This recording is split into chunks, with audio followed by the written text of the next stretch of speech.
নতুন নির্বাচিত সরকার আসার ফলে বাংলাদেশের টেক্সটাইল সেক্টর যেভাবে উপকৃত হতে পারে সেই বিষয়ে জানতে গিয়ে আমি বেশ কিছু কারণ খুঁজে পেয়েছি।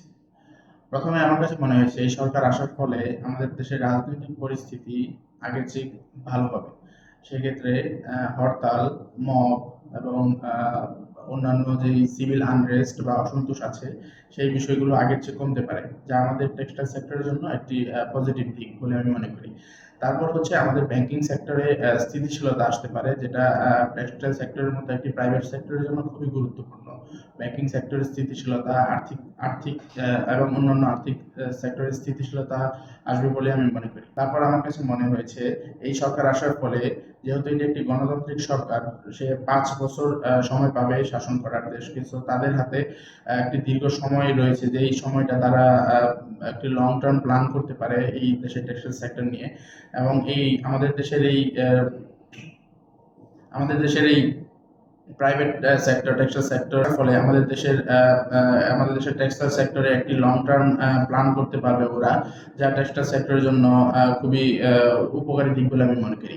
এবং এই দুটো দিক, স্টেবিলিটি এবং কনসিস্টেন্সি, এই দুটো দিক যখন পুরোপুরি কাজে লাগবে তখন বাইরের কনফিডেন্স বিল্ড আপ হবে, এবং সেক্ষেত্রে আমাদের অর্ডার ফ্লো বাড়বে এবং ফরেন ডিরেক্ট ইনভেস্টমেন্ট বলে একটা কথা আছে, যা আমাদের এটা মূলত মেনলি যখন কোনো একটা বৈদেশিক কোম্পানি আমাদের দেশে ইনভেস্ট করতে চায়, তখন তারা খেয়াল করে আমাদের দেশের স্টেবিলিটি কেমন, রাজনৈতিক পরিস্থিতি কীরকম।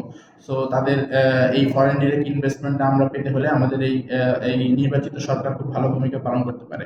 তারপর আমার কাছে মনে হয়েছে যে আমাদের টেক্সটাইলের মেন মার্কেট হচ্ছে ইউএসএ এবং ইইউ মার্কেট, অথবা পশ্চিমা দেশগুলো।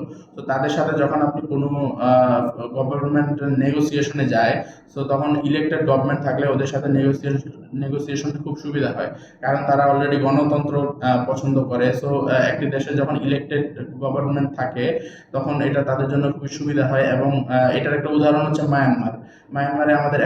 মায়ানমারে যেহেতু কোনো গণতান্ত্রিক সরকার নেই এবং ওদের মিলিটারি শাসন ব্যবস্থা চলছে, সো ওদের টেক্সটাইল সেক্টর কিন্তু ধীরে ধীরে অনেকটা ডাউনের দিকে আছে এবং ওদের গ্রোথটা কমে গেছে।